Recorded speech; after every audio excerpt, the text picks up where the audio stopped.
ঘুম থেকে উঠতে না আজকে বেশ দেরি হয়ে গেছে। যখন ঘুম থেকে উঠেছি ঘড়িতে বাজে তখন 8:45টার মতো। সকালবেলা একবার উঠেছিলাম। মেয়ের টিউশনি থাকে, মেয়ে উঠে পড়েছিল আগে। আজকে আমি আর উঠতে পারিনি।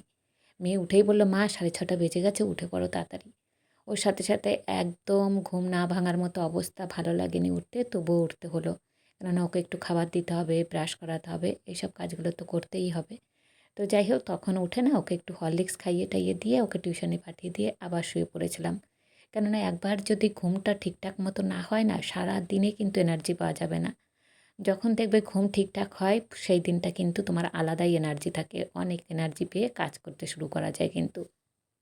হ্যালো, আমি বিচিত্রা বর্ধমান থেকে। কেমন আছে সবাই? নিশ্চয়ই সবাই খুব ভালো আছো, আমরাও বেশ ভালো আছি। তো চলো আজকের দিনটা শুরু করা যাক। আজকে সারাদিনে কী করলাম সেটাই আজকে তোমাদের সাথে শেয়ার করব। সকালবেলা স্নান সেরে নিয়েছি, স্নান সেরে নিজের একটু সেলফ কেয়ার করলাম, একটু স্কিন কেয়ার করলাম, জাস্ট একটু টোনার নিলাম, হালকা হাতে বুলিয়ে দিলাম, ব্যাস এতেই কিন্তু হয়ে গেল আমার সকালবেলার স্কিন কেয়ার। খুব একটা স্কিন কেয়ার কিন্তু এখন একদমই হয়ে ওঠে না, যেটা আগে অনেক করতাম এখন কিন্তু মোটেই হয়ে ওঠে না।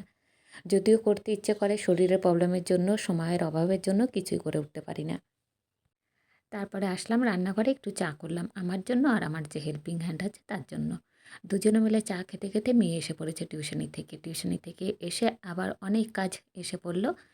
কদিন ধরে ও প্রজেক্টের কাজ করছে, ওর স্কুল থেকে প্রজেক্টের কাজ করতে দিয়েছে, যতটুকু পারছে করছে। তার মধ্যে টিউশনি থাকে, নিজের পড়া থাকে, স্কুলের পড়া থাকে, স্কুল থাকে, তার মধ্যেও যতটুকু করতে পারছে করছে। কিন্তু আজকে হচ্ছে লাস্ট দিন দেখাবার। অবশ্য লাস্ট দিন কিনা সেটা ঠিকঠাক বলতে পারবো না, তবে স্কুলে কালকে বলে এসছে স্যারকে, স্যার আজকে আমি দেখাবই। সেই কারণে ওকে একটু সাথ দিতে হলো। একটু খানিকটা ওকে সাহায্য করলাম আর নিজে নিজে যতটা পারলো করলো। বেশিরভাগই ও করেছে, তবে একটু ডিজাইনগুলো আমি করে দিয়েছি। মেয়ের প্রজেক্টের কাজ রেডি করিয়ে দিয়ে, স্কুলের জন্য রেডি করিয়ে দিয়ে সোজা চলে আসলাম রান্নাঘরে।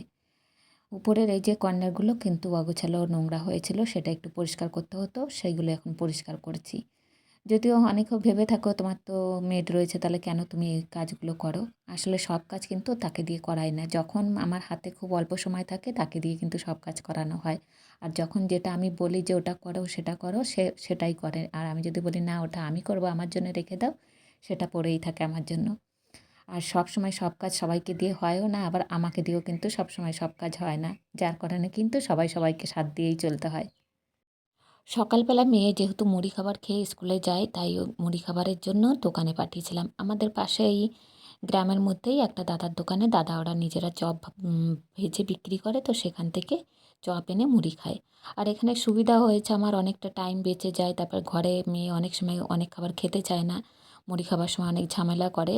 আর চপ ভাজাটা হলে বেশ ভালো মতো খেয়ে নেয়, নিজে হাতে বেশি করে খেয়ে নেয়। না হলে আমাকে নিয়ে অনেক তোড়জোড় করতে হয়, জোরাজুরি করতে হয়, এটা খেতে হবে, ওটা খেতে হবে, এই করে অনেক জোরাজুরি করতে হয়। তো যাই হোক, ঘরেতে আবার নিজে বেসন বড়া তৈরি করছি, কেননা হাজব্যান্ডের আবার চপ পছন্দ নয়, ও চপ দিয়ে মুড়ি খেতে একদম চায় না। ঘরে সেই জন্য একটু বেসন দিয়ে লঙ্কা দিয়ে বেসন বড়া করছি, ওর সাথে আমাদেরও হয়ে যাবে।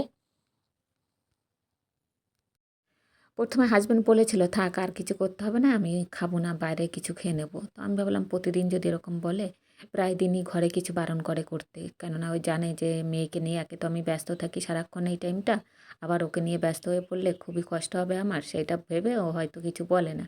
আর সব জিনিস দিয়েও খেতেও চায় না, ওকে নিয়ে না ভীষণ হ্যাপা পোহাতে হয় আমাকে। ওর মনের মতো জিনিস না হলে একদম খেতে চায় না।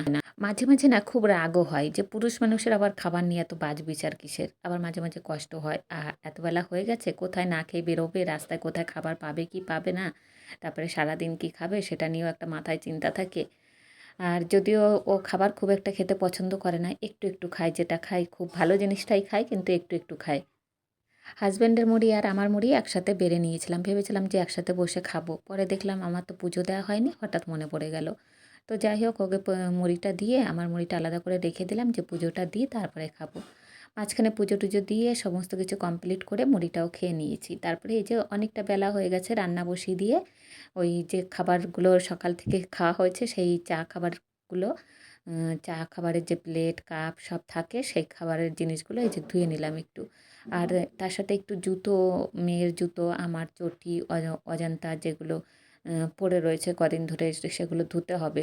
ওই বর্ষাতে না কেমন যেন হয়ে গেছে। অনেক হয় না যে একটা ছেড়ে একটা পরা হয়। অনেক সময় যেটা পরি সেটা এক নাগাড়ে পরি, আবার যেটা রেখে দেওয়া হয় সেটা আবার নোংরা হয়ে যায়। তাই জন্য এই চটিগুলো ধুতে হবে। আর মেয়ের জুতোটাও ধোয়ার দরকার ছিল, কেননা ওর ওই স্কুলে যেতে অনেক সময় এই বর্ষার সময় কাদা জল হয়ে জুতোগুলো নষ্ট হয়ে যায়, তখন কিন্তু দরকার পড়ে যায়। আর জুতোটা যেহেতু পরা হয়নি, পড়েছিল, সেই জন্য নোংরাও পড়ে গেছে। সেই কারণে আজকে রোদও বেশ ভালো বেরিয়েছে। বাইরে রোদের যে আলোটা, সেটা দেখে তোমরা নিশ্চয়ই বুঝতে পারছো যে রোদটা কত সুন্দর আজকে হয়েছে। আর রোদ দেখলে না বৃষ্টির মধ্যে খুব ভালো লাগে। ভাবি যে কতক্ষণে জামাকাপড় কাচা হবে, কতক্ষণে জিনিসগুলো শুকাবে। ঘরের পা মোছাগুলো সব জল হয়ে গেছে বৃষ্টিতে। চারিদিকে জামাকাপড় ভিজে, ভিজে সেগুলো রোদে দেওয়া হয়েছে। এই ২ দিন ধরে বেশ ভালোই রোদ হচ্ছে। বিকেলের দিকে একটু মেঘলা আকাশ হলেও দিনের সকালের দিকে কিন্তু বেশ ভারী রোদ বেরোচ্ছে। তাতে কিন্তু অনেক কাজই হয়ে যাচ্ছে। ঘরের যে টুকিটাকি কাজগুলো থাকে, শুকনো করার জিনিসগুলো থাকে, সেগুলো কিন্তু করে নেওয়া যাচ্ছে। এই যে জুতোগুলো ধুয়ে রোদে দিয়ে দিলাম। তার সাথে ওই যে ঘরের বস্তা-টস্তা যত পা মোছা-টোছা সব বের করে দেওয়া হয়েছে। আজকের ব্লগটা এইভাবেই শেষ করলাম। সবাই ভালো থেকো, সুস্থ থেকো। সকলকে জানাই টাটা, বাই বাই। আবার দেখা হচ্ছে নেক্সট কোনো ভিডিওতে। সবাই ভালো থেকো, সুস্থ থেকো।